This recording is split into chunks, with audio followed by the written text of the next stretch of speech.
So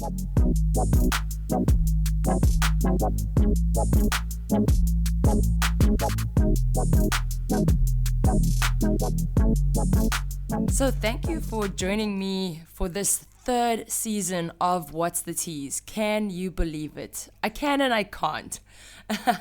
This episode, my guest is actress, model, and burlesque artist Nicole Melrose.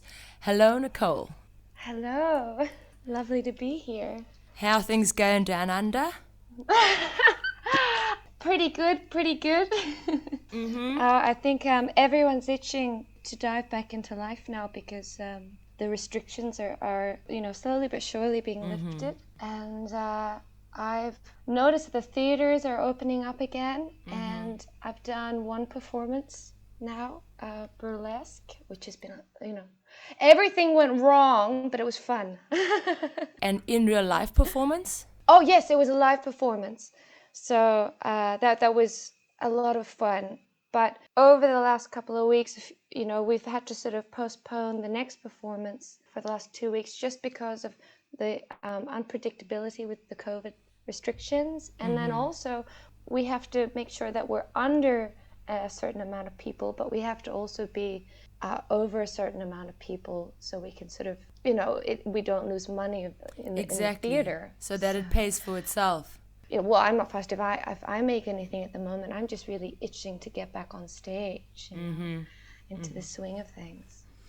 So, Nicole, you're a Melbourne native with European roots stemming from Sweden and Croatia. In your childhood, how did the time spent with your grandmother, a high fashion model of the 50s, 60s, and 70s, influence your aspirations in the fashion world? Well, I think my grandmother definitely inspired me with allowing me to be myself and be free. And I remember she would buy these pricey ornaments to paint, and one day she allowed me to paint one, and I think I completely destroyed it. I put all sorts of colors and spots and stripes on it. And she took it, and what she did is she sort of outlined the different colorings and put shapes and things, and I thought, oh my goodness, and she just showed me how to sort of find beauty in everything. I think the way that she's definitely inspired me is the fact that I do love my period pieces. I love my 1920s, 30s, 40s, up into the 60s. And then in the late 60s, I lose a bit of interest. In the 70s, the 80s, and then there's me in the 90s, She always allowed me to express myself, and I always had a big imagination. She had a friend from Croatia that she came, I don't know if they were on the same boat. And I've literally heard that, we arrived on a boat, Yeah. And, that's just so surreal. I love her stories. One of her best friends was a dressmaker, and I would sketch up things that I would want her to make. And she would make them. And I remember I told her, I want this dress, and I want it to have a long train. And I think I was 5 or 6. My grandmother, my grandmother said, God, you needed everything to be exactly what you pictured it, and if not, you'd work on it. And I said, the train isn't long enough. And she said, well, how long do you want? We can't sew any more of the train on it. So I got a pair of scissors, and I cut up, which I wasn't supposed to use, by the way. I cut up the rest of the fabric, and I safety pinned it, and the train went all the way from the bottom of the stairs to the very, very top into the next room. And she goes, that was the longest train I've ever seen. I don't even think brides have trains that long. Always one for costumes. And then, so I think that, that's why I love my burlesque. I think that's where that comes from. And then the nudity, I loved running around naked. So, I love it, that abandonment that we have when we are young, when we are children. But everybody criticizes you if you have that or you share that to an extent when you're older. And I got a lot of criticism, and I got a lot of I got in trouble a lot because I don't think I ever really grew up. Speaking of like running around in the nude, You've described your interest in burlesque as a slow development. So, how was your love for bearskin espoused in Sweden? I was born naked, and I preferred not to wear clothes. So I remember when we would stay in Sweden, and then I'd come back. This is when I was older in Australia. And if you're getting changed in a change room, it's very bizarre to do it in the common area. A lot of women I would find going to the stalls, and me, I don't care. I've got everything sort of hanging there for the world to see. I think, in Sweden, where that's more accepted, I just kind of grew up because we spent a lot of time in Sweden. Not really having to, I didn't grow up feeling that guilt or shame of needing to cover my body, because I think in Europe it's just a little bit more friendly there, more acceptable. My Swedish grandmother, she told me a story that she took me to work one day, and I was quite grumpy because I had to wear clothes. So I agreed to put on a dress, and I put on a dress, and she asked one of her work colleagues to babysit me for 5 minutes. And he asked me, I don't know what questions she was telling me, are you happy?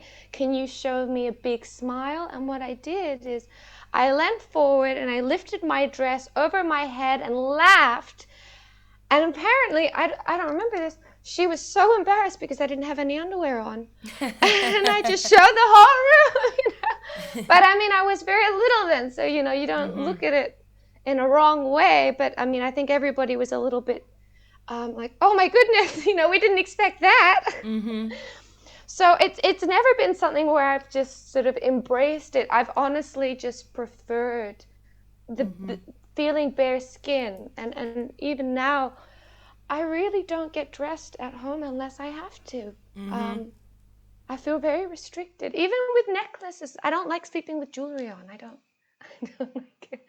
So it's quite natural for me to just take the clothes off one day on stage, and I can do this. I feel like those words of Marilyn Monroe definitely resonates with you, which is, what do you wear to bed? And she said Chanel number 5. I don't even wear that. I just put the sheets on. Love that. Cool. So how did your discovery of burlesque transpire from attending a speakeasy whilst underage? Oh. Scandalous. Yeah, there you go. Well, no one knew I was underage. I'm overage now. No one knew I was underage at the time.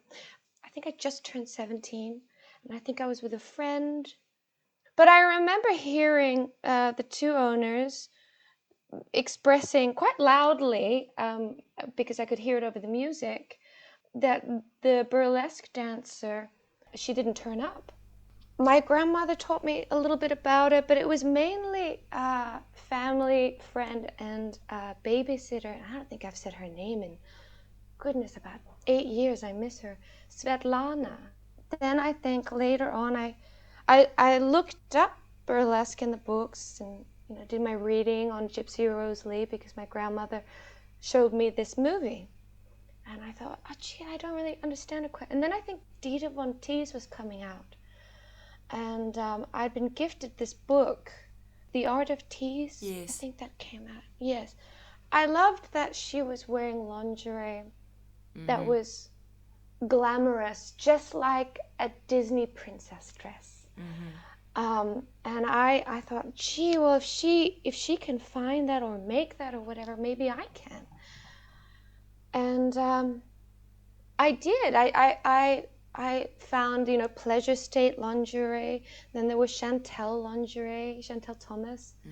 And I bought all these lovely matching lingeries and everything like that. And I think 16, I was coming out of my Gothic period. So every single day I would wear matching lingerie, and I would match the lingerie to the outfit that I was wearing with beautiful suspenders and heels and, the pin stockings.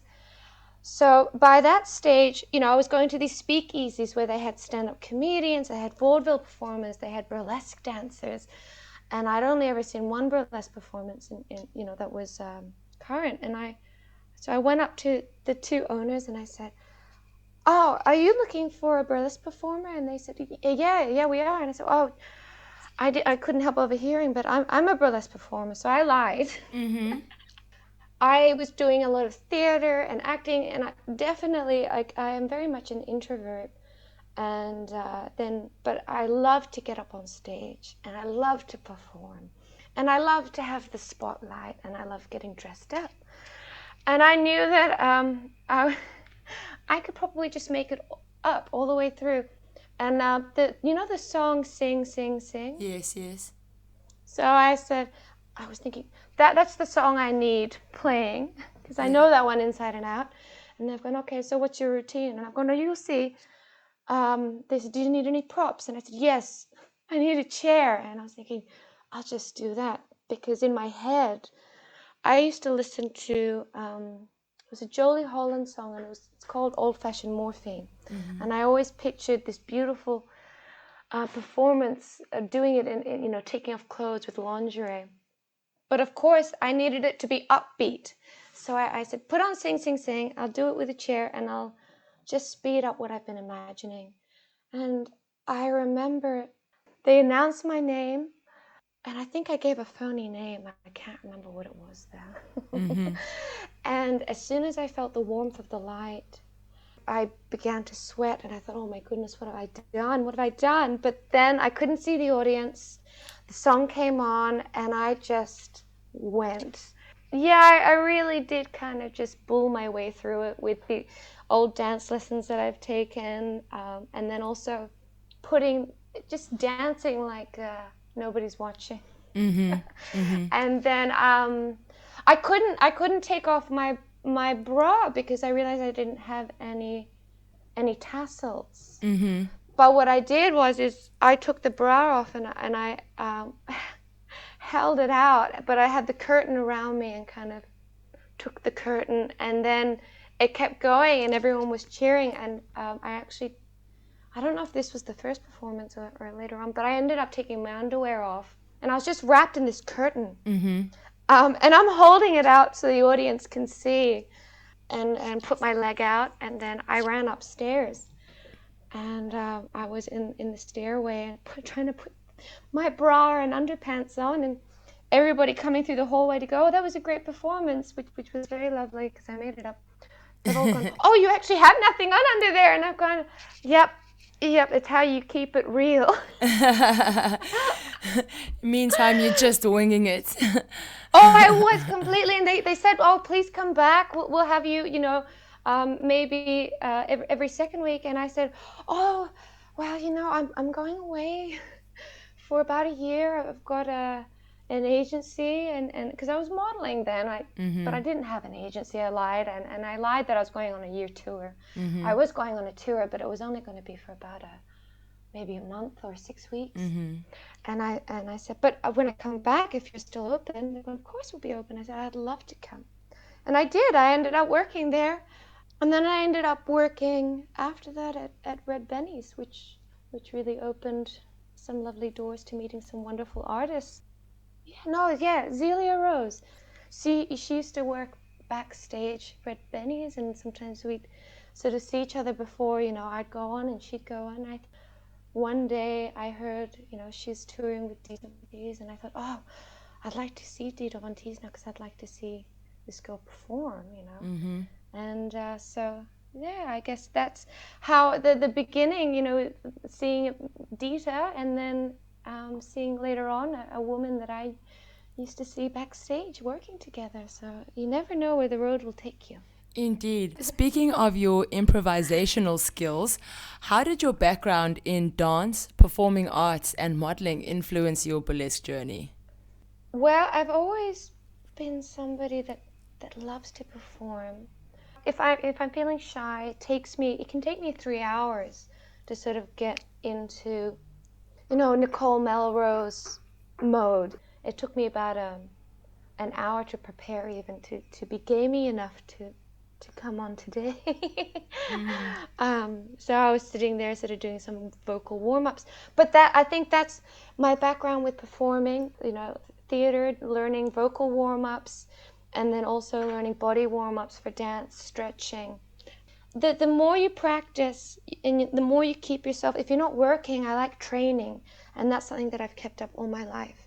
If I'm not working, I'll make sure that I'm doing a theater class or movement class or a voice class or something, because then if you've got all these techniques and things, and you've got sort of like this belt of tools and tricks and things that you can do to warm up, and then you're keeping your body also in check. So my teacher used to say, it's like going to the gym, but you're going to the emotional gym.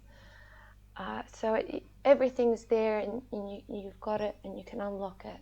I think that's really why I've always been able to draw on improvising, because you're not really always improvising. You're working with things that you know, but you're putting a different pattern or a different spin on it, if that makes sense.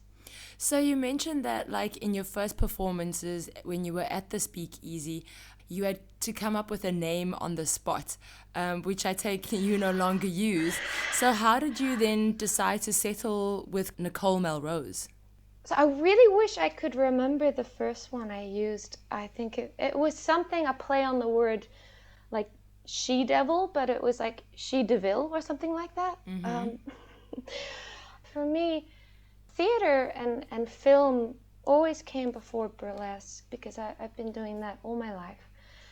And I always wanted a name that sounded flattering, because and sounded pretty, and that went with Nicole, because I didn't want to be. When I was younger, I was called Nikki, and I very much don't like being called Nikki, because I've got some traumatic memories that I won't go into attached to that name. So I've gone, well, it says on my birth certificate Nicole, so everyone call me Nicole, please. So in my adult life, I went by Nicole, and I thought, so I've gone, what goes with Nicole? And I'm thinking, I think I was thinking of like She-Ray, because when I was a child, I used to love She-Ra. Oh, yeah. But it took me, I think, maybe about 6 months until I thought, because my younger sister, her middle name is Rose. And but I thought Rose, because I love Sleeping Beauty, and they called her Rose. But I've got Nicole Rose. Everybody's a Rose. I want to be something different, the tall poppy syndrome, but reversed. And I started to put like what goes there, like a rose, Carose, Barose, and I just sort of went through the alphabet, and then like Melrose sounded lovely. And I thought, Nicole Melrose. And I liked that it was an M, because I was thinking, I sound delicious. So I went with Nicole Melrose. And then I found out it was its own marketing scheme, because everyone's going, oh, you drive? And I'm going, what's that? And I've actually tried to look up recently, because of COVID, this Melrose Drive series that I haven't seen yet. And then there's Melrose Plays. Yes. Oh, that's the series. Melrose Place. Yeah. And then there's the shopping strip and everything like that. And I'm going, my goodness, what a good marketing tactic I've fallen upon. And nobody forgot my name. I had a lot of MCs that have gone to introduce me. They have to write everyone's name down. And I've had about 4 of them come around the back and go, your name is actually the only name I've never had to write down. And I've gone, why is that? And they've gone, because it kind of sounds real, or they've got Melrose Drive or Melrose Place on their head. So I've gone, well, that's good. You'll never forget me then. So I sort of stumbled upon it, and it worked. Anyway. How would you describe your burlesque performance style? I would just say I go with slowing everything down now. So I love beautiful gowns and pretending to play princess, really. I love my sparkles, and oh goodness, it's all glamour and Disney, and because I was never a great fantastic tap dancer or ballet dancer or jazz dancer, as you can see some wonderful performers there, and I'm going, God, I'm not going up under that competition. So I really just went with making it grand, elaborate, giving it maybe a little bit of a story, and giving it a bit of a crescendo at some point and then teetering off, or giving it a crescendo and going off. Every time I've had somebody, a girl, saying, you know, I want to learn how to do burlesque, and I go, you know what, there's a lot of ways. I mean, you got to pick your gimmick. And people are like, what are that? You know, that's something I guess you can get from the Gypsy Rose Lee movie. You know, Yes. What's the gimmick? I love that song. Yeah. And mine is, honestly, I just say to people, you know, you count in time and you go 1, 2, 3, 4. So in my head, when I'm doing songs, I'm listening to the music and I'm just going 1 Mississippi, 2 Mississippi, 3 Mississippi. Right. And I'm just going, slow it down so much that you feel uncomfortable, because if you feel like you're working at a comfortable speed, I bet you're going too fast. You know, like if you're undoing buckles on your shoe, you can actually work with the slow timing, and you don't have to sort of panic yourself into trying to get it off faster. You're actually working with breathing slow and smiling, and you know, everything just slows down nicely. So just slow it down. I love that you work with the Mississippi time count, because I grew up learning that as well. And then, like, sort of in my adult life, when I've used it, people were like, what? I know. Like, what do you mean? That's like how you count time. 1 Mississippi, 2 Mississippi.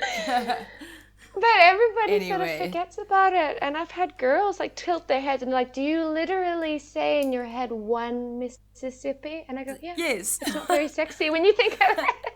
I love it.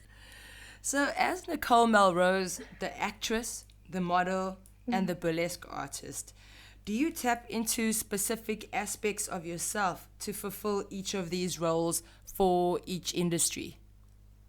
Yes, I think I do. And I don't think that's necessarily the best way to go into the industry. I think you should go in with a free, natural spirit. And really, I mean, you're always going to be yourself. You even if you're playing a different character, you can't be anyone else but yourself. That's why people, you know, might cast you for something or give you a look because they want your look. Quite early on, I put up a bit of a wall, and I will definitely tap into this Nicole Melrose that I've built up. And now she's sort of my strength, you know. She kind of came in, and sometimes I joke and I say, well, you know, Nicole Melrose is the one that came and killed Nikki, last name, and saved me. Or sometimes I go, Nicole Melrose actually takes Nikki by the hand and makes sure that she's protected. The times that I play or do my best are the times when I'm feeling quite inhibited, as you said earlier, more relaxed and more like a free spirit, and I don't have to think twice about what I say. I'm feeling quite comfortable now, actually. And I think, you know, with age and experience now, I think I can sort of tap into my freedom a little bit easier, and give myself permission to just kind of let go. And when I let go, that's when I create the best stuff. Absolutely. Because you don't have that sense of shame, or you don't question yourself. You just go in and you master that space. You accept the space. You don't reject the space. And when I say the space, I mean, you know, maybe the audition space, or the modeling space, or the rehearsal theater, or the stage. You really have to just go, this is my space. I'm entitled to this space, and I will move freely in it and do as I may and as I want and as I do, without sort of, I guess, questioning yourself at all. Don't question yourself at all. Beautiful. Your aesthetic leans towards an old Hollywood screen siren like that of Marilyn Monroe. So in your burlesque, when adopting this aesthetic, Do your performances serve as an authentic homage to this era, or do you play with giving it a modern twist? Well, I did grow up with my grandmother, so there's always going to be that old-fashioned respect to it. Yeah, I mean, I guess there is a beautiful homage there. I guess, Jean Harlow was a very big influence for me. Charlie Chaplin. For me, but very much I play into that silent era of movies. I prefer to do with tracks that don't have any vocals in them, so it does feel more like a silent movie. I do love my Jean Harlow because I'm actually quite. I've got freckles across my nose, and I've actually got very dark brown hair. And when I was younger, in the sun a lot more, these freckles really sort of stuck out, and I had long hair, but I would always tie it up, and a lot of people said I looked like a little boy. Jean Harlow kind of gave me that permission to see she wasn't somebody that was, I think, seen as a traditional beauty. She very much built up herself and painted herself, and that's why I thought she was so fascinating. And I thought, wow, she's very feminine. If she can do that, maybe I can do that, but make it 21st century, you know. So I did, but I guess I didn't go blonde until I was maybe 17. Before I did this big blonde shtick, as they call it, I was quite involved in the Gothic scene. So I still painted myself up, and I wore corsets, and I loved my shoes, and it was like transitioning from wearing dark garments into lighter garments, really. But even then, I looked at people from the past, even Morticia or Vampira. They're still painted up, but they're still seen as beautiful and sexy, and yeah. So, what has been a highlight in your career as a burlesque performer? Oh, the audiences. Oh, I love when I'm on a big stage and you feel that warm light on you, and everyone's having a buzz, and you can just hear your music because the audience is cheering. Sometimes they don't even know what they're cheering at. Your energies just sort of bleed together. So, during this pandemic time, one of the most notable things you've done is publish your book, The Words I Swallowed. Can you tell me more about the book? So The Words I Swallowed is mainly a build-up of poetry and prose and written down thought processes from maybe the age of 13, 14, 15 up until now. And I mean, I've got maybe about 17 diaries, and then I've burnt maybe about 30 of them. I just went through and selected the ones that I really wanted to put out because I reached a stage in my life and I just wanted to let all this out. I had a lot of hurt in me, and I selected the ones that I thought resonated the most and wouldn't be too, I guess, personal to read. So everything's a little bit coded, if that makes sense. But it was also very important for me to publish this book because as a young girl, I have dyslexia. So that's why I was also told to write a lot. And I always loved, like Shakespeare and Edgar Allan Poe, and I think it does have that undertone in it. But it really was a time for me to conquer words. And I say that because I had a stutter when I was younger as well, which I got from a bit of a trauma experience. And that's a stage in my life where I guess I started to speak very much under my breath. A lot of people couldn't understand what I was saying. So I had this terrible stutter, and I also had this terrible ability to read. And publishing this book was just a way of me to go, I've been through this. a way of me getting a voice and me conquering those words again. But yeah, no, that's what I worked on, and I'm very, very proud of it. But yeah, no, thank you for bringing that up. I would have forgotten. I mean, after an incredibly difficult 2020 for the arts across the globe, what can we look forward to from Nicole Melrose in 2021? I've got a tour that I'm actually meant to be planning quite soon. Going to Adelaide, then to Sydney, and then from there I'll probably go somewhere else. But I have to be a little bit mindful that everything that I did, to save up money before COVID, now I kind of have to be, more mindful. So I can't travel too elaborately. So everything sort of needs to be planned down to definitely a T. So I'll be touring. I'm working on a new costume for a new burlesque act called Why So Blue. So that's something that's coming up. And then a film, which I won't go into now. I'll be able to speak more confidently on that. Maybe in the middle of the year. There's definitely a film that I wrote a while ago, and then I sent it to writer Steve Coates. And I told him, can you just modernize it? Because I know I'd based it sort of maybe in like the 50s. And so I want to sort of start doing a few more modern films. So I'm, a little bit more versatile. I guess that's another thing I've got coming up. So I will never lose that love for glamour and the old and the traditional. But I definitely do want to be seen as somebody more versatile now.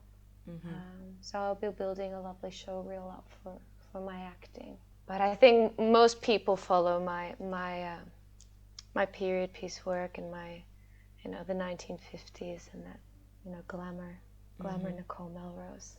There'll be a lot of that, don't worry.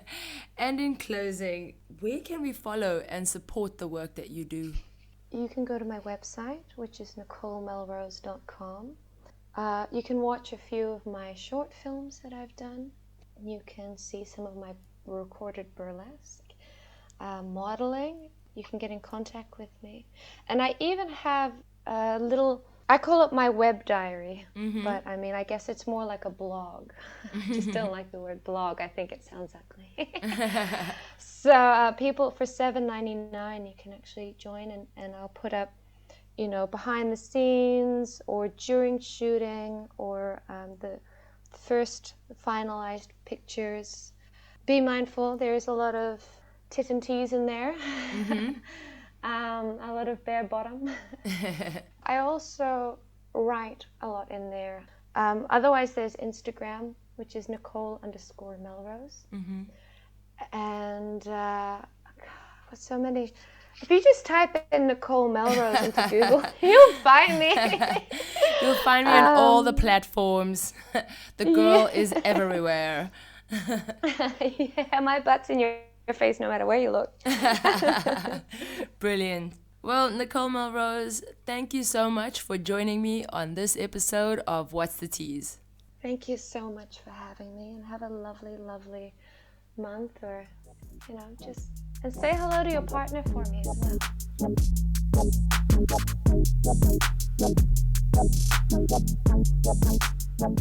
well.